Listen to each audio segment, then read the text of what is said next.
everyone, and welcome to Under the Microphone, the podcast where we dive into the fascinating world of science and the people who make it happen. My name is Antoinette. I'm a scientific consultant and founder of Relab, and also your host for Under the Microphone. We are honored to introduce today's guest, Bruce Wade. Bruce Wade is a visionary who has redefined innovation thought leadership through his revolutionary extreme thinking methodology. He's the architect of the I5 framework that's helping leaders, teams, and organizations break through conventional innovation barriers. His mission is simple yet profound: challenge every assumption, explore impossible possibilities, and create solutions that don't yet exist. Please join me in welcoming the pioneer of extreme thinking and architect of the I5 thought transformation, Bruce Wade. Welcome, Bruce Wade. It's lovely to have you here today. Can you tell us a little bit more about yourself? Right. Well, good afternoon and good day. And thank you very much for having me on your podcast. And always nice to come and chat with people outside my own sector, which is always interesting because we can both learn from each other. So a little bit about me. I am 60 plus years old. So I've been on this planet for 60 trips around the sun. And I come from the old school science before computers. I finished high school before Microsoft and DOS, and I grew up with technology growing in from punch cards and the old Commodore machine to the first PC, to the first Apple, to all that. So I've seen the technology grow from literally nothing into where we are now, where it's just part of our every breath of life. Yeah, you mentioned before your I5 framework and your extreme thinking. Can you tell us a little bit about what that is? So when it came to extreme thinking, which was kind of my journey over the last few years, I was going, how do we think extremely? Not just, I'm thinking, but how do you use that as a proactive activity? Like somebody would go to gym and do cardio on a treadmill. They're actively using that part of their body for exercise, or you do whatever exercise you do at gym, then you're actively using that part. Why can't we do that with a brain? So I wrote a book called Brain Gym many years ago to get your brain fit.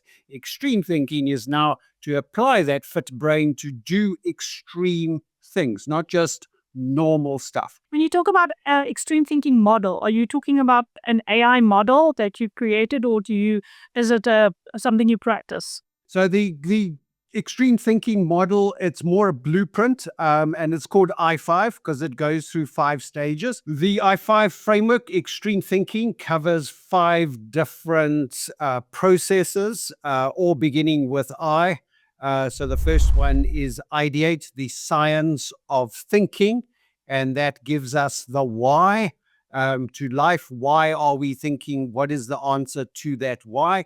We then go to the innovate. The innovate asks the what. What are we doing? How do we do this? It looks at the processes. And at the end of innovate, we've got almost a proof of concept of that thought, where we've got almost a viable product, but not yet there. And then we take that innovative thought and we put it into incubate, the 3rd stage. And in incubate, we take a feasible prototype into a viable product through various phases. And that then asks that, how is that working? What are all the processes? What is the supply chain, the financial process flow, et cetera, et cetera? How do we get the manufacturing work, the packaging, labeling, all that sort of stuff there? And then the 4th I is initiate. And the initiate is just answered by now, get stuff done now, and how to overcome the various fears and blockages of progress that gets a good idea to the market. And we unpack that. Imposter syndrome, is that where that kicks in? Yeah. So I think a lot of people have there's multiple psychological stuff around this phase where people don't want to go to the market because they think it might fail, or they don't want to go to market because they think it might take off. And like, what do I do if this works? And that is often the biggest blockage for people. than having to go ahead and fail. And if you haven't been through all the iterations of fail, get up, try again, fail, get up and try again. Oh, that's working, that doesn't, that worked, let's do that again. Then that initiate is such a milestone and an obstacle for individuals that they really, really struggle with it. It's probably the easiest one to get over, but it's the biggest blockage for this whole extreme thinking that I get, because many people just opt out right there and go, I've had my thought, I don't want to do this, let's find an excuse not to get it done. And the fifth I is for impact. And impact can be defined in any different way, depends on the user, the company or the organization using the I5 model, but all those point to impact, because unless we're doing something for impact, immense impact, then it's really not worth doing. So the I5 takes an initial thought to impact and processes it through the different channels and methodologies. How could we apply this as scientists? So I think I5 can be applied to any different sector, whether it's somebody making muffins and starting a entrepreneurial venture in the rural areas, or a high-powered scientist looking for a new cure or a new formula. It's exactly the same process. It's the same methodology. Because we work at principal levels, it doesn't matter where this methodology sits. It can sit in the finance, the science, the health sector, the entrepreneurial sector, and it doesn't matter because the principles of extreme thinking are the same. I remember at the Congress, you spoke about the different ways that people think. Can you maybe just recap or tell us a bit more about that? Everybody thinks slightly differently. So I've got two exercises. What do you do when you're faced with a new thought? What is the visual imagery that a lot of people have in their head? And there are a number of categories where we can kind of vaguely group them into four. Some people see nothing in their head, and that's okay.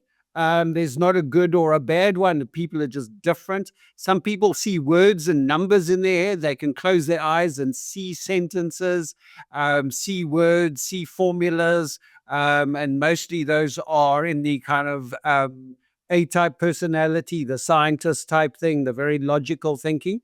Then you get the two creative ideas. Somebody will see an image when they close their eyes. So as they think of this and they close their eyes, they'll see that image. And then you get the high-powered, extreme creative thinking, where they close their eyes and they've seen HD videos. They've got their own Netflix channel running in their brain, and I'm saying, like, don't think of a gray elephant, and everybody will sit there. Some people will see the word gray elephant, some people will see nothing, some people will see a gray elephant image or a toy or something, and some people have seen the whole herd of elephants, and there's one and they're eating grass, and the sky is this, and the tree, and oh, there goes this, and there's birds flying in the sky. And each of those are different ways people visualize, and that's your entry point into thinking.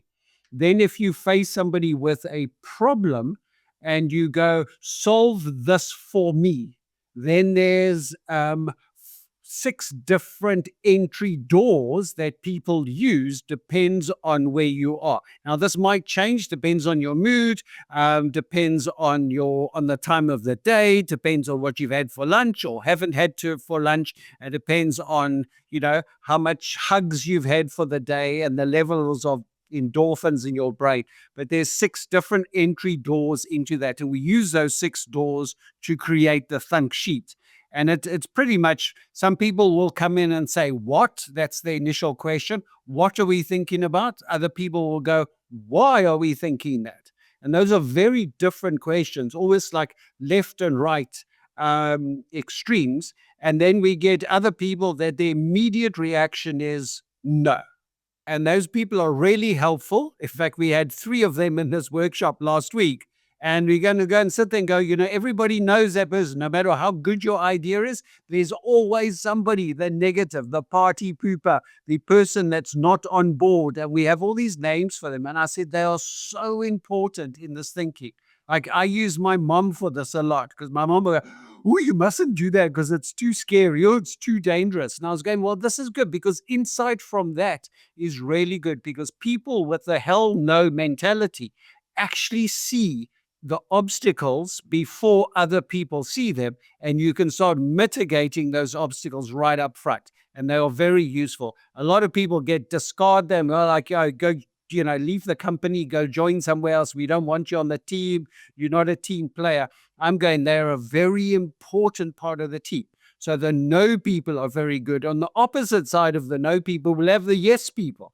They're just going, yeah, we can do this. Of course we can. We don't think about it. We just do. They run into the forest with a panga and say, let's build the road. And they start chopping. And those people are the balance and the opposite ends of the no people. So we got the yes people and the no people. And then we've got the two other people, which are more logically focused. And the people are going like, okay, what now? What do we do now? What's the next step? Let's go. Let's build a, 1, 2, 3, 4, build a Gantt chart, develop a process. And then you get the other people that are just like, okay, let's do it. And they just lucky-go-lucky type people, and they go. And those 6 different categories of people are vitally important because they all think differently, but all a good thought requires all 6 of those areas to be visited, because what ideation says, you cannot have a complete thought until you've gone through the what, the why, the okay, and the yes and the no, and to actually sum it up into a little thing is, what we assume, what if, why not, why yes, what now. And those are the thinking stations of the lab. If I had my little thinking lab, I would have those 6 stations, and we would have 6 people working. Everyone rotates to the different places where they're thinking. And in the end, we're going to have this the final thought, which is a coherent and complete thought, which is vitally important. With regards to the no people, sometimes you get people who say no just for the fact that they don't like change. How do you deal with that then? Because they don't necessarily have a reason for saying no, except for they don't like the idea that it's different. Then we have to go back to that initiate and find out what their fear is. Because people are saying no either because they've seen obstacles, or they say no because they're experiencing a fear or a trauma. Okay. And so we got to understand who they are and deal with the one and enjoy the other process. So you still see that as beneficial to the process? Absolutely. Absolutely. It just makes it slower, which is not good for people who are, time-based, but they are vitally important. And I've learned, I used to frustrate me. I've run so many of these, brainstorming sessions in my life. And before I understood the different thinking styles, it used to annoy me. And as well as the people are going like, okay, we've had this thought, let's just move on. And we're going like, whoa, let's just slow down here. Let's hear why this is not going to work. And I actually facilitate this process with people, and we walk through that process. And when people see the complete picture, they come back and I'm so glad we heard from you, because you were seeing things that I would never see. And now we are on a better, cheaper, less obstacle course, which is good. I suppose you do want those people to speak up in the beginning as well. Otherwise, you implement something and later you find out they weren't actually happy about it, but they never wanted to say anything because they don't want to be the negative Nellies. But at the end of the day, it would have probably been better to hear from them when you started the process. That's correct. And that's why it takes a facilitator to run a program like us, because if this is normally run by the yes person, then exactly, you spot on. The no person's never going to get a word in edgewise. And then they go, oh, you're so quiet, you never contribute. Well, let's just move on to the next point of the agenda. Instead of a independent facilitator just slowing things down, reading the room, understanding the different dynamics, and then being able to get that application through.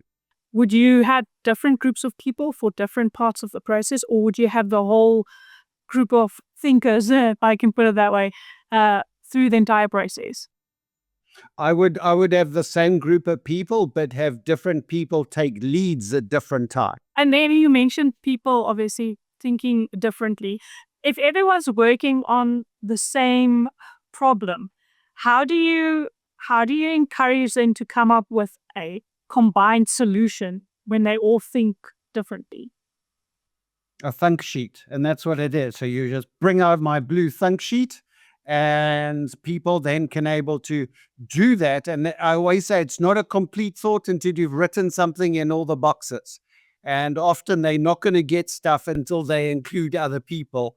And so it gets people to work. So often they sit there and we put these up on the wall or in individual teams work at there, and we rotate the sheets until everybody's had a go at filling in their various boxes or scratching out someone else's idea with a better idea. So those Thunk sheets get iterated round and around again. And it doesn't have to be a physical sheet. It can be a flip chart or an app or a Trello board or whatever it is there, but allowing that various processes to get there. So everybody has an input. It's not like, again, 1, 2, 3, think creatively.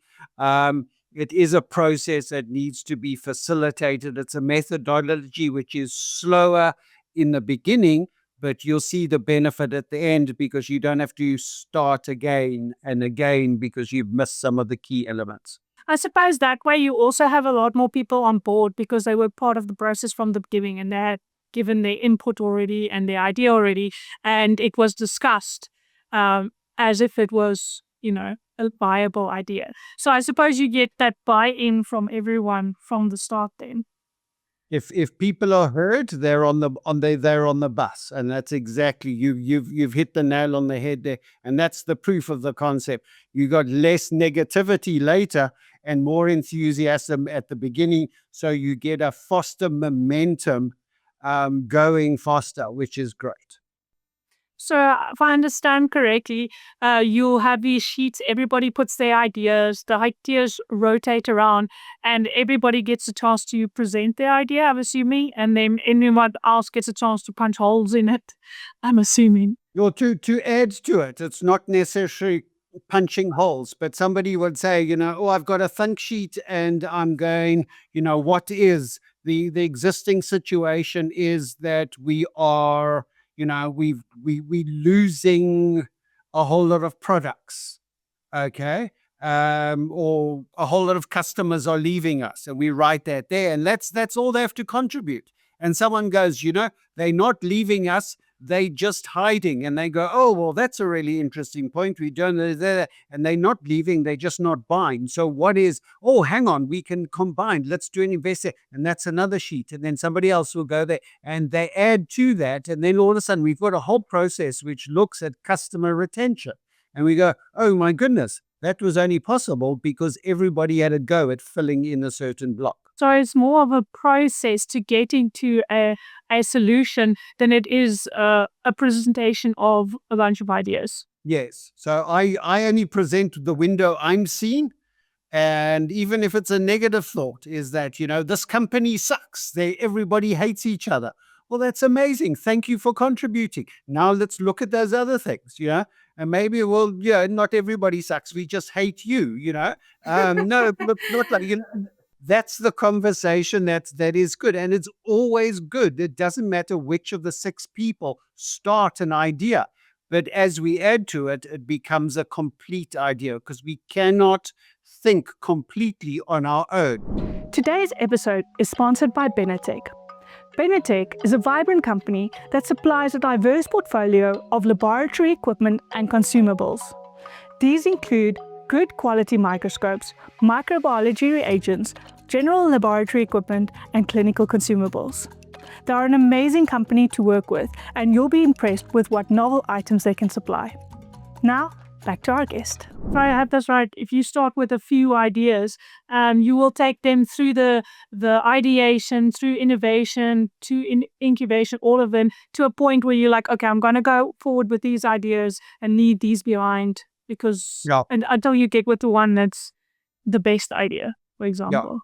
because sometimes, you've got to learn to fail fast. And if it might be really pretty and have sparkles on it, but if it doesn't meet one of the criteria, you don't kill it, you shelve it. I believe in shelving stuff, because often the stuff you shelve today is very important in the future.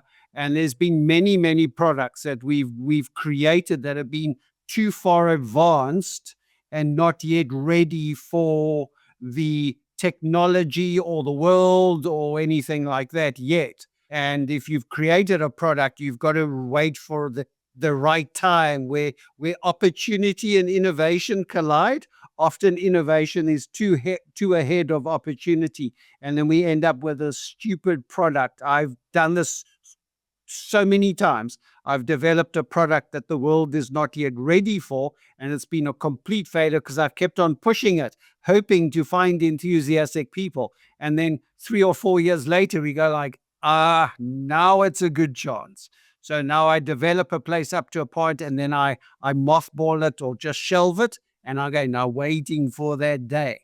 And I've done a couple of releases of older ideas this year, which have come to market and done very well. I suppose it's very applicable to AI now. For example, when AI started, a lot of people were very against it and anything associated with AI. But now you get these programs and apps popping up everywhere, and a lot more people are buying into it now. Yeah. And now the world is ready for AI. Whether they're ready for what we're launching at the moment with our AI bots, we will see. We're going live with 3 AI bots in January, and then 7 more during the year, and we'll see what the take-up is like. Maybe you can tell the audience a little bit more about your bots. What do they do? It's the age of the agents now. Now, an AI agent is a script that you write and you save in your AI engine, and you're able to reuse over and over again. And people are kind of getting used to that. A lot of people go, "Oh, I got my own agent, and that's awesome." I've trained AI to my thinking process, my writing style, how to answer emails to my clients. It does a lot of the work for me. It's doing analytical work. It's doing understanding the big data and giving me the simplified. That's agents. And where we're operating is one level above that at the moment. But by the time this video, this podcast goes out, it could be the norm thing. But the AI bots sit above that. And these are intelligent and empathetic agents who do training, education, problem solving, and understanding and investigation for other people without me having to be there. So does the public or your clients, do they interact with the bots directly there? Do they speak to them? Typically it would be a web page where people would go and have a typing conversation with a bot that has got a specific focus, understanding, and area of expertise. So all our bots are well educated and well versed in their area of focus. But you could ask them what the weather would be like in New York, and they could also tell you that. How do you get that bot to have that persona? What we do, we start off with a blank sheet and we develop an individual's persona. So we gain a science bot. Then we'd actually find an image of somebody that we're looking at, whether a male, female, black, white, Asian, 40, 20, whatever it is, and we build that persona around that. And then we actually build on that. Where do they go? Where did they live? What's their backstory? And we start then developing that persona. We're able to build that whole persona into the Genesis code of the bot. And that Genesis code is exactly what it is. It's that personality load program that we do that, and all that personality. So our bots don't come in and just in that, like a chat bot has no personality. You can ask our bots what their backstory is. You can tell, ask them, and they've got a backstory. They've got an understanding, which makes them more human to interact with and more friendly, therefore more client-centric and cooperative, but also have that empathy to talk at the right level that people want. And they don't talk down to you. They don't seem stupid. they're actually having that adult to adult transaction with a very much a human like bot. What about that human element? I know you say you're building it into an agent, but it's still, at the end of the day, it's still not a person. So how do you deal with that? This has been my probably my major thought process for this year. I spent a lot of time 2025 thinking about exactly that. And I've done a lot of work on IQ and EQ and SQ and PQ and all the different quotients that we have and the multiple intelligences. And none of them kind of fitted into this thing.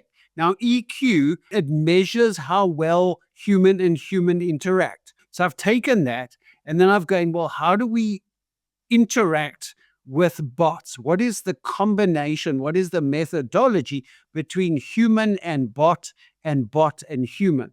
And I've developed this concept called AQ, which is agent quotient, which measures the ability of humans to be able to interact with artificial intelligence or bots, and how good a bot can interact with humans. And so I've written 3 books this year on AQ, and I'm waiting now for the printers to knock at my front door and deliver the boxes of books that I've ordered. So I'm very excited about that. What if someone wants to go on a call, with one of your bots and wants to speak? I mean, a lot of people prefer not to type. A lot of people prefer to speak to someone over the phone or verbally. There's always the option. So, interact with a bot at this price or interact with a human at this price. It's fairly simple. I need to maximize my time. I only have 24 hours in a day, and I've still got to sleep and shower and eat and spend time with my family. I can maximize my effectiveness by having a fleet of bots.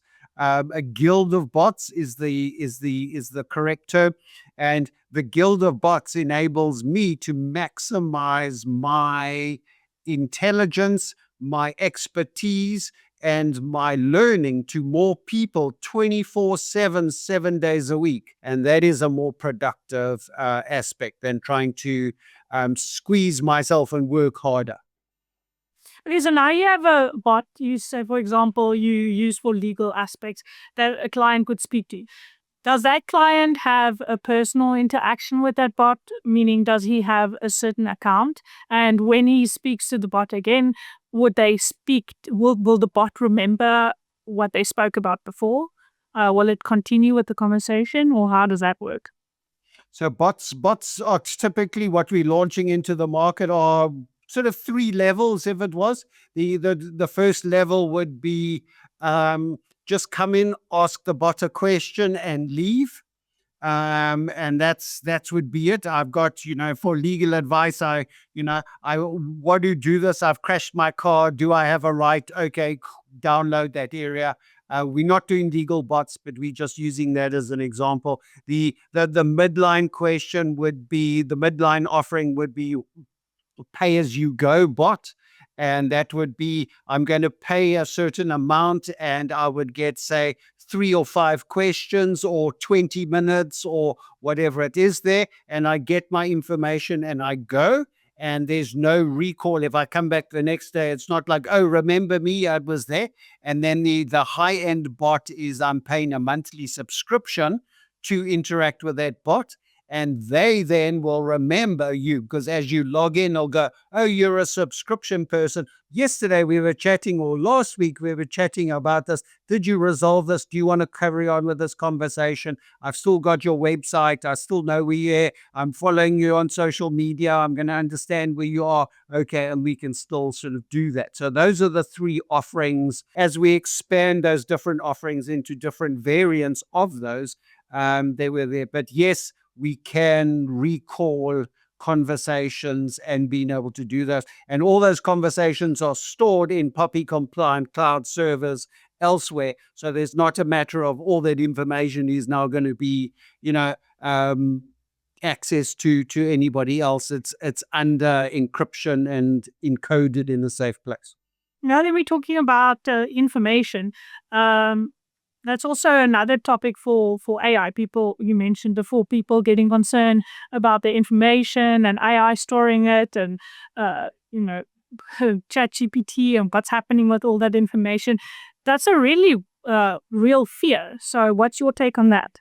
You can ring fence stuff into a very secure environment that it won't necessarily get out there. A lot of people are making their own GPTs and their own ring fenced AIs, and you can do that to ensure that you've got in-house secrets that nobody else is going to get to, and that's fine. A lot of people are running these on closed circuit servers that are not even connected to the internet.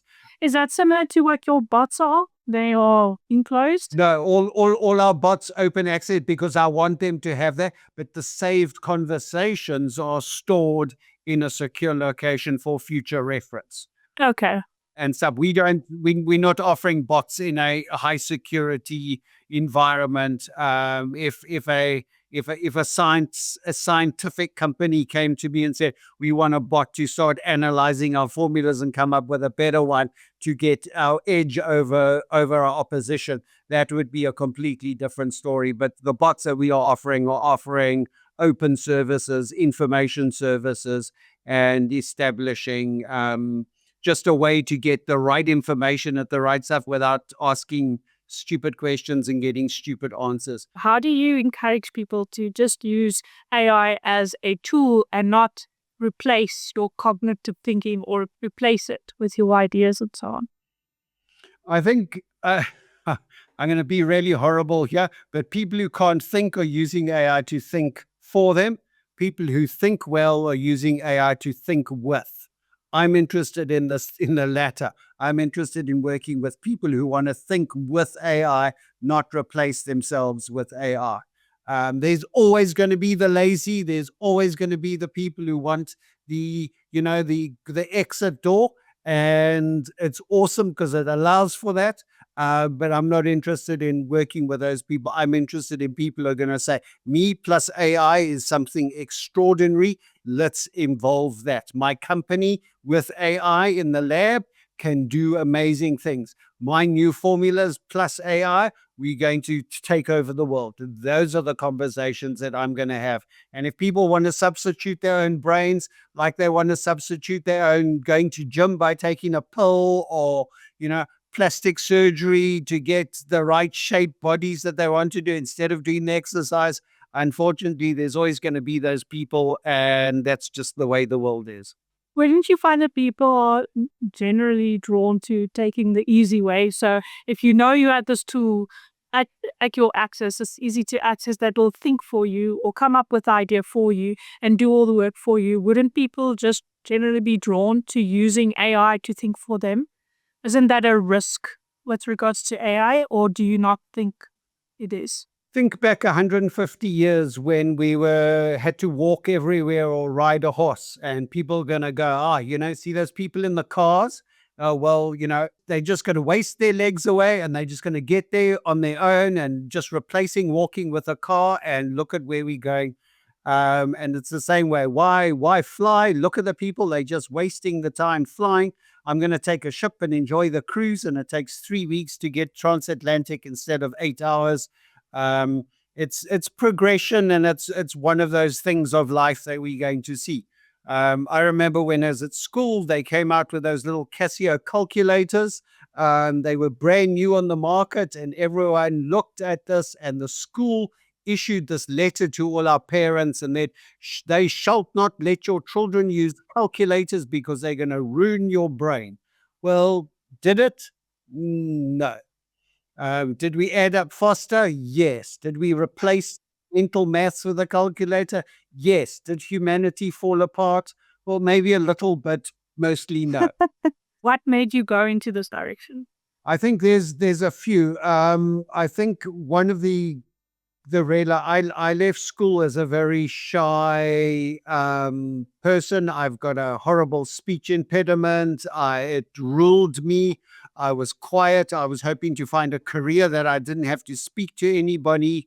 And I remember there's a couple of milestones where I suddenly realized that I could actually overcome this and become a person of influence. And there are a number of milestones that happened with that. I remember the first time I gave a speech and people applauded instead of hissed and booed. And I remember being able to share an idea that people leant forward and going like, wow, that's amazing. And slowly, slowly, I found out who I was, not the person that my education tried to make me. And that was a very, very big difference. My education back in the 70s and 80s was all about compliance. And it still largely is, but it was a lot worse then, is that thou shalt comply and thou shalt graduate from school or university or college as that. The career was very limited that we had.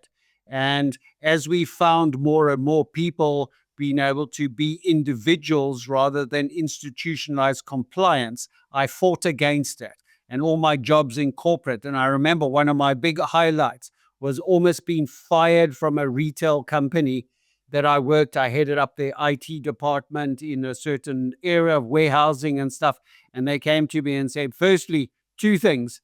Firstly, you've got the highest IQ we've ever tested in our company. And secondly, is your personality does not fit the corporate structure. We highly recommend that you leave. And I was almost Wow. fired for being so left field. And that was one of the best things that HR lady, and I'm still friends with her at the moment. And we go back to that conversation and go like, wow, this is one of those areas. It's finding out who you are and being more of that and being less of what you're not. And there's been a couple of milestones to be able to do that. What is your impact that you want to have on the world? I would like to see people remember the things that I've implemented in their life. I would like to see processes. I'd like to see, I'm not interested in roads named after me or hospitals or buildings or anything like it. A concrete legacy doesn't interest me at all. I'm looking at impact. And impact is in the lives and the legacy that I've left in other people. I want people to get to 30 years older than they are now and realize like, wow, I remember that moment that I had with Bruce. Therefore, my life has never been the same again, for better. What are you working on now? So at the moment in the new year, we're going to be launching our AQ books. We've got 3 books there, one for senior managers, one for IT managers, and one for people writing the code. 3 different focuses, same subject matter. Those are coming to the printers, well, from the printers today or tomorrow. We are launching our AI bots in the new year. We are starting a AI bot company in the new year. I've got all the staff together. We just need to make it happen. And we are looking at growing our little group of company probably 3-fold in the next 18 months. So I'm very, very excited out there. But I also want to take this message of extreme thinking out to all levels. I speak at low schools and sort of high schools, technicons, colleges, but as well as C-suites. And people are sitting there going like, I'm sick and tired of doing the same thing over and over again, trying to find a different result. How do we think differently? How do we be different for a changing world that requires and demands a new level of innovation? That's where I need to be. And that's where people need to get on their horn and phone me to say, come and speak, come and interfere, come and send me a book. Can I speak to one of your bots? And we make the world a better place. Do you have any final message that you want to give to young scientists and young entrepreneurs today? My advice for young scientists entering the market or finishing off their education, starting a career, often in an environment where it's very top heavy, it's a slow climb to the top. I am so proud of the women in science. I think that is a battle royal. And for anybody who makes it in the science in environment, is in for a tough career, but it's a very fulfilling career. My advice is never ever give up. Find where you are good and become genius at that. Stop doing stuff that you shouldn't do And a simple grade of that is doing an emotional diary of sorts. At the end of every week, think back to all the stuff that made you sing and think back to all the stuff that made you grumpy. Stop doing the grumpy stuff and do more of the singing stuff, because that's where impact happens. If you can build your career around things that make you sing, the world will be a better place because you wear a white coat. Thank you so much, Bruce, for joining us today. Thank you for tuning in to this week's episode of Under the Microphone. If you enjoyed this episode, please like and subscribe. It really helps a lot. Also, big thank you to our sponsors. If you want to learn more about them, please click on the link below. Also, if you want to get involved, either as a guest or a sponsor, please contact us at under.the.mic@relab.co.za. And tune in next week, Wednesday, for the next episode of Under the Microphone. Also, please comment down below. We would love to hear from you.